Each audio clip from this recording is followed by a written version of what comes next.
Գորաշկն ամեն օր ուղերձների շարք։ Ապաշխարության բերած մաքրության բույրը։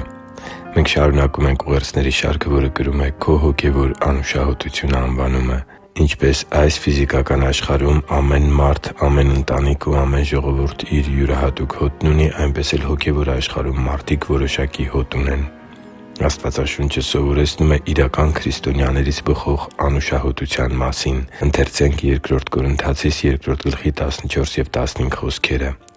«Գոհություն մատուցեմ Աստծուն, որ ամեն ժամ մեզ մասնակից է դարձնում Քրիստոսով հաղթությանը և Իր գիտության բույրը ամեն տեղ տարածում մեզանով։ Մենք Աստծու համար Քրիստոսի անուշ բույրն ենք փրկվածների, թե կորուսյալների մեջ»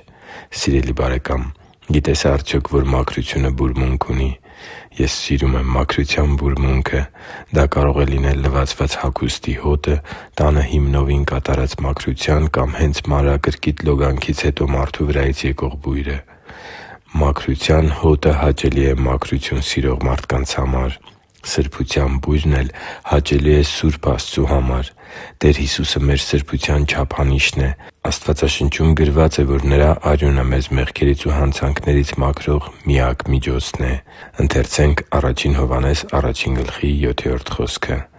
Իսկ եթե լույսի մեջ ենք քայլում, ինչպես նա է լույսի մեջ, հաղորդության մեջ ենք միմյանց հետ, և Նրա Որդի Հիսուս Քրիստոսի արյունը մեզ մաքրում է ամեն մեղքից։ Աստծու համար թանկ ու սիրելի՛ զավակ, մեղքը աղտոտում է մեզ ու կեղտոտում մեր հոգևոր հանդերձները։ Կեղտն իր մեջ գարշահոտություն ունի։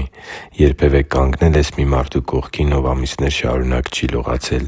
Ինչպիսի՞ հոտ ունի նման մարդը։ Իսկ ինչպիսի՞ հոտ ունի մեղքի մեջ հարատևող և Քրիստոսի արյան մաքրագործման հնարավորությունը մերժող մարդը։ Ապաշխարությունն ու խոստովանությունը ճանապարհ են բացում Քրիստոսի արյան մաքրագործող ու սրբագործող ներգործության համար։ Դու կարող ես անգամ մարդկային չափանիշներով շատ փոքր մեղքեր սիրել և արդարացնել դրանք քո կյանքում։ Երբ ես եկեղեցի եկող մարդկանց հետ խոսում եմ նմանատիպ մեղքերի մասին, նրանք սովորաբար հակադարձում են, որ շատ ավելի մեծ մեղքեր կան, որոնցից նրանք ազատվել են։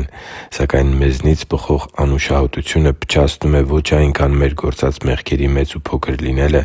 որքան մեր վերաբերմունքն այդ մեղքերի հանդեպ, անկախ նրանից դրանք մեծ են թե փոքր։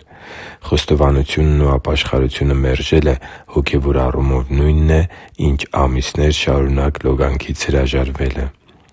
Եթե մենք աշխարհի նման սիրում ենք մեղքը, ծածկում ու արդարացնում ենք այն, ապա մեր վրայից բուրելու է աշխարհի գարշահոտությունը։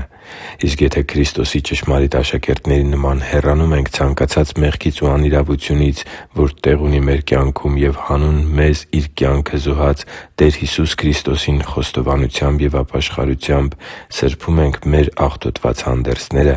ապա հենց Քրիստոսի անուշ բույրն է մեզանից տարածվելու մեր շրջապատում։ Ժողովող 10:1 գրված է. «Սատկած ճանճերը գարշահոտ են դարձնում յուղագործի հոտավետ յուղը.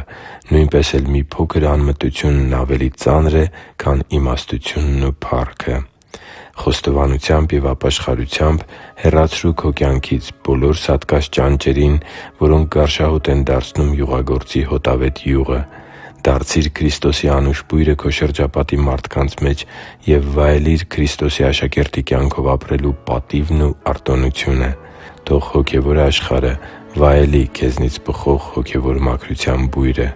Քրիստոսի արյան մաքրագործող ազդեցությունը մաքրության անուշահոտություն է բերում քո կյանքի մեջ։ Հիշի՛ր, որ դու Աստծո հրաշքն ես, և Աստված սիրում է քեզ։ Շնորհակալ եմ, որ դու կա՛ս։